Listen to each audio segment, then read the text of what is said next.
Working as a night delivery driver has always had its challenges, but nothing could have prepared me for that fateful night. My name is Alex, and I work for a quick delivery company. There are plenty of tales of true and scary horror stories from delivery drivers, but up until then, I thought they were just stories to spook newcomers. That night, however, would change my perception forever. I received a delivery order slightly off the usual route. The package was to be delivered to an isolated house at the end of a dirt road. The night was cold, and the fog was thick, making it hard to see. Haunting delivery routes were a common topic of conversation among colleagues, but I never imagined I'd experience one of these horror stories myself. As I approached the house, I noticed the porch light was on, but it seemed like no one was expecting me. I parked the van and got out, carrying the box to the door. I knocked 3 times and waited. Nothing. I knocked again and called out, but the silence was deafening. A sense of unease started to wash over me. Truly scary stories of delivery drivers flashed through my mind, but I tried to shake off the negative thoughts. Suddenly, the door slowly opened, and a woman appeared. She seemed nervous, constantly looking over my shoulder. "Please, come in," she said with a trembling voice. Reluctant but sensing something was wrong, I decided to step inside. The interior of the house was dark and cold with an oppressive atmosphere. Looking around, I realized the house was empty, devoid of furniture, lifeless. "What's going on here?" I thought, my heart racing. The woman locked the door behind me, and with wide eyes she began to speak rapidly about being chased. She was running from someone dangerous. The paranoia in her eyes was contagious. That's when I heard a noise outside, the sound of heavy footsteps on gravel. "He's here," she whispered, and in that moment, reality and fear materialized before me. I was trapped in a situation that only got worse by the second. The human mind is curious. In moments of extreme danger, it battles between reason and panic. I was there, trapped in a stranger's house, with a potential stalker lurking outside. All the horror stories of delivery drivers I had heard before now seemed amateurish compared to what I was experiencing. I tried to keep calm and asked the woman, "Who's after you?" She just shook her head, her eyes brimming with fear. "He won't stop until he finds me," she whispered, visibly shaken. I wondered if this was yet another one of those scary delivery experiences that turn into true terror tales. I decided to act fast and look for an alternative way out of the house. The footsteps outside were becoming more audible and regular, heightening the tension in the air. Exploring the house, I realized all the windows were sealed. It was as if the house had been prepared for an ambush. The situation made less and less sense by the minute. My heart was pounding, and adrenaline took over. The woman remained in a state of shock, unable to help. I was alone in my search for an exit. However, upon opening a door at the back, I found only a dark basement with no way out. The haunted delivery routes seemed to be a metaphor for my own situation now. The reality of the threat was confirmed when I heard the front door knob being slowly turned. My instinct told me to run, but rationality urged me to face the situation calmly. I went back to the main room and whispered to the woman, "We need to hide." She pointed to a large closet in the adjacent room. We stepped inside and closed the door, trying to be as quiet as possible. In the dark, the silence was broken only by our heavy breathing. The footsteps inside the house drew closer, and then a man entered our field of vision through the crack in the closet door. He was dressed in black, his face cold and calculating. Fear consumed me, but I knew I couldn't let myself be caught. He searched the house methodically, and the tension grew with each of his movements. I could feel her terror beside me, and my own fear escalated as I realized I was living through a true and scary horror story. It was a fight for survival, a psychological battle that challenged me to keep my cool in the face of the unknown. The closet was small and stuffy, and I could feel the fear radiating from the woman next to me. The man continued his search, each step increasing the tension in the air. In that moment, I realized I was trapped in an episode of a true horror story I had always heard about, but never truly believed in. I knew I had to act fast before he found us. Finally, the man reached the closet where we were hiding. He paused for a moment, and I held my breath, expecting the worst. But then, suddenly he walked away, as if he had heard something outside. Seizing the opportunity, I whispered to the woman, "Let's go, now." We quietly exited the closet and made our way to the back door. To my surprise, it was unlocked. We stepped out into the cold night, running towards the shelter of the nearby forest. We ran for what felt like an eternity until we stumbled upon a small, abandoned cabin. We went inside and locked the door behind us, trying to catch our breath. The woman, whose name I learned was Lucy, finally began to explain. "He's my ex-husband, a psychopath. He's been after me for months. I thought I was safe, but he always finds me." Her voice trembled and I could feel the weight of her words. True terror tales like this weren't just stories but horrible realities for some people. I knew we couldn't stay there for long. We needed a plan. "We have to get out of here before he finds us," I said to her. "I'll call the police. Stay here and try not to make any noise." I took out my cell phone,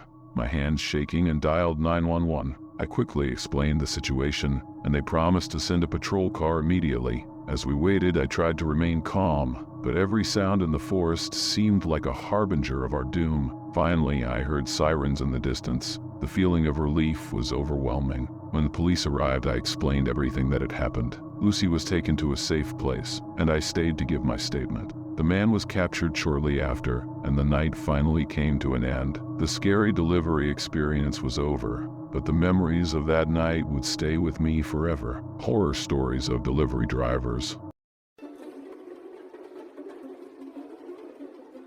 My name is Frank, and this is one of the delivery driver horror stories I will never forget. It was a regular Friday night and I was in the middle of my delivery routes. The weather was awful, with constant rain and thunder. It was almost 11 p.m., and I was on my way to my last delivery. The address led me to a secluded neighborhood known for its narrow, poorly lit streets. The house seemed to be in the middle of nowhere, surrounded by tall, shadowy trees. When I arrived, I noticed that there were no lights on. I found it strange, but I got out of the car with the pizza and went to the door. I knocked a few times, but no one answered. I decided to call the number on the order. A female voice answered, sounding scared and rushed. "Please, leave the pizza on the porch and leave. Now!" That didn't feel right, but I obeyed. I left the box on the porch and returned to my car. As I was walking back to my car, I saw a figure through the window of the house. It looked like a woman, but before I could be sure, I got into my car and started the engine, feeling a chill down my spine. I had read many truly scary stories of delivery drivers, but this situation was starting to become one of my own scary delivery experiences. As I drove back to the city, I noticed a car following closely behind me. The bright lights blinded me through the rearview mirror, and I started to speed up. My mind was racing, thinking of all those bizarre horror stories my colleagues like to tell. The car behind me kept getting closer, and I felt panic rising. Suddenly, the car behind me accelerated and pulled up next to me.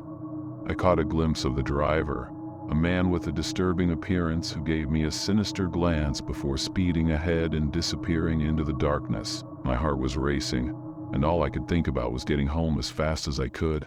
I tried to calm myself, but the feeling of being followed persisted. The road seemed endless, and my mind couldn't shake off that disturbing look.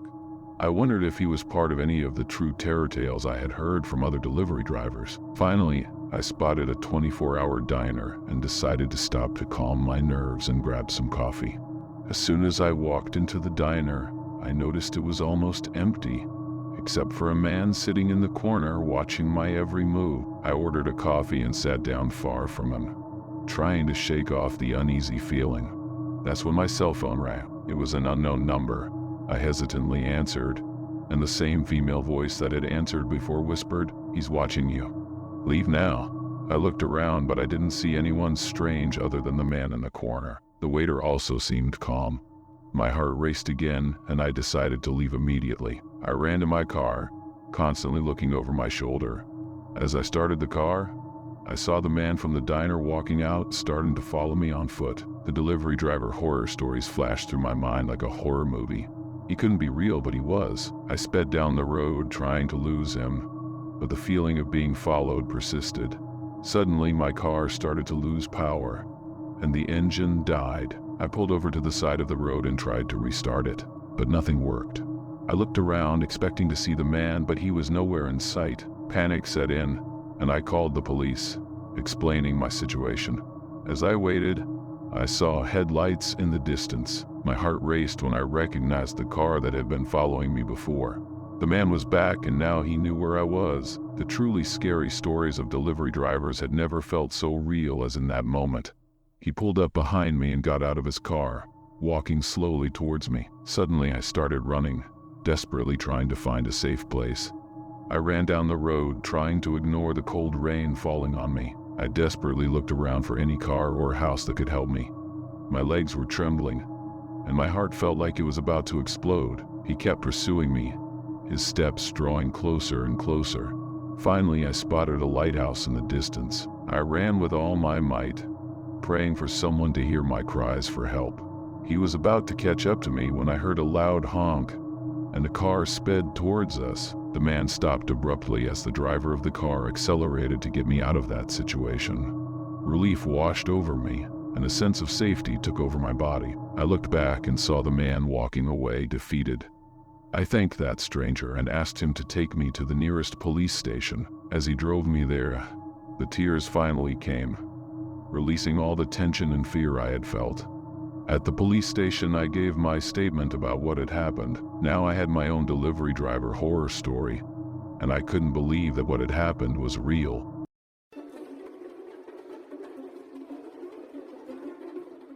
Hello, my name is Bob, and I've been a delivery driver for almost a decade.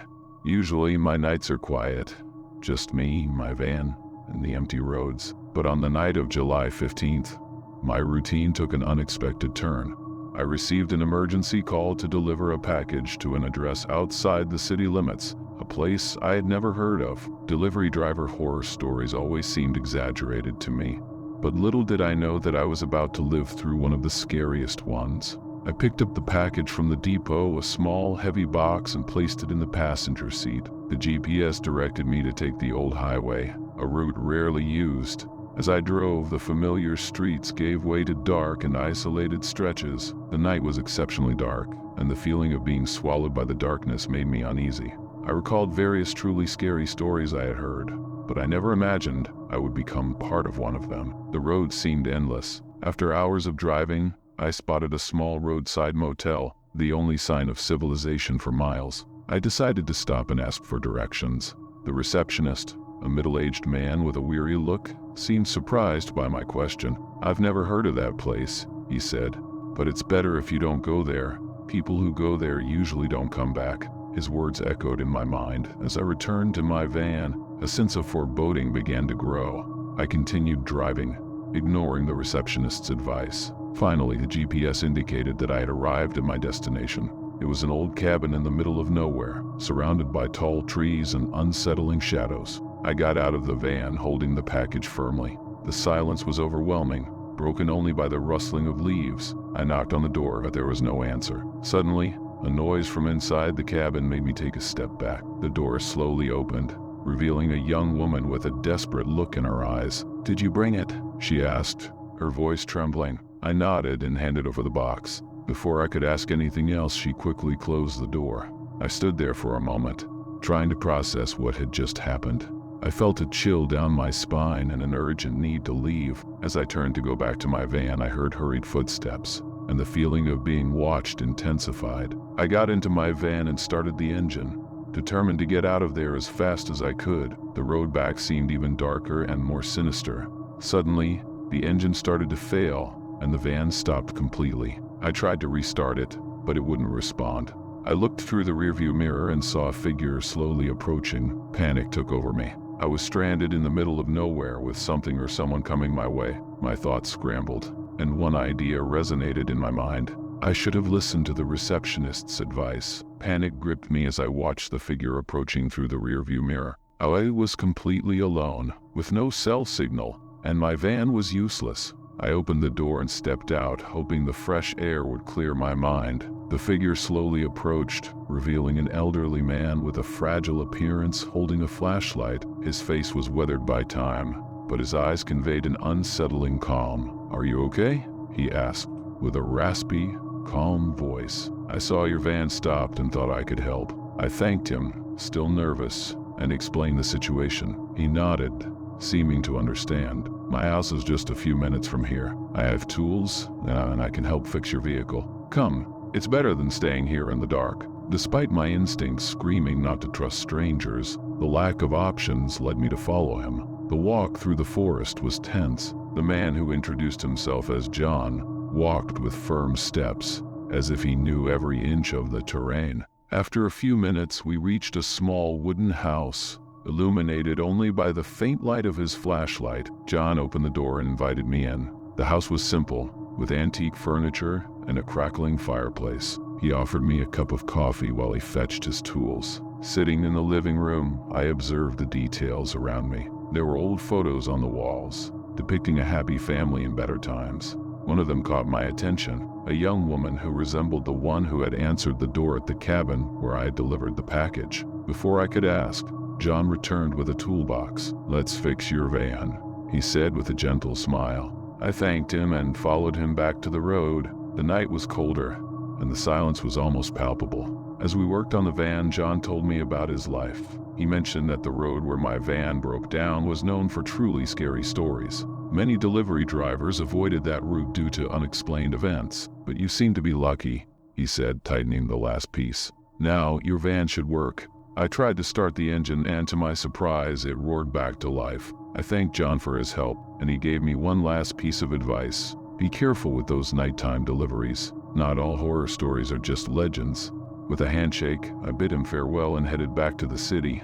The road seemed less threatening now, but John's words echoed in my mind. That night, I learned that haunted delivery routes hold secrets that many prefer not to uncover. With the van running again, I felt a fleeting sense of relief. John's words echoed in my mind, mixing with the accumulated fatigue of the long night. The way back seemed endless, but finally, I spotted the familiar lights of the city. As I pulled into a gas station to fill up the tank, I noticed the attendant staring at me intently. "You're the delivery driver who went to the old highway, right?" he asked with a mix of curiosity and concern. I nodded, intrigued. "It's rare for someone to come back from there without trouble. What did you deliver?" I hesitated, remembering the woman in the cabin and the urgency in her eyes. "Just a package, nothing special." The attendant, whose name was Rick, seemed eager to know more, but he respected my reserve. "Well, be careful out there. Delivery driver horror stories are more common than you think." As I filled up the tank, Rick approached me again. "You met John, didn't you?" he asked, lowering his voice. I nodded, telling him about the old man who had helped me with the van. Rick turned pale and looked around, as if afraid of being overheard. "John, he's known for helping strangers, but there's something you should know. The woman in the cabin, she's dangerous." "Dangerous? How?"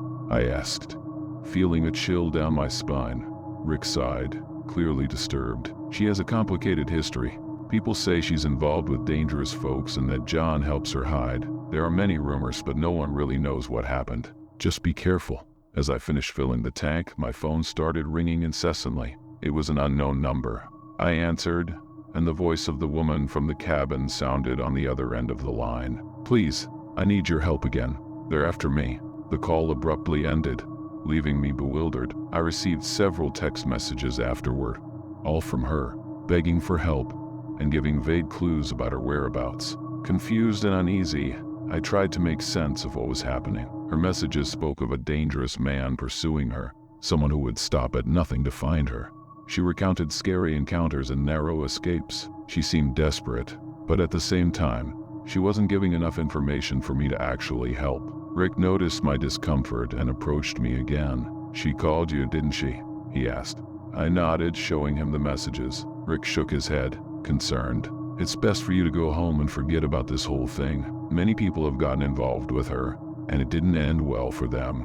I decided to ignore the messages and not return the calls. John had warned me, and what I had already experienced that night was enough. I turned off my phone and got back into the van. The road back home seemed longer, but I was determined to leave it all behind. Upon reaching home, I had tried to calm my thoughts and fell asleep with the hope that the morning would bring clarity and that this nightmare would end. Little did I know that some delivery driver horror stories never truly end. If you enjoyed the video you just watched, you won't want to miss this next one. Click now and I'll see you there.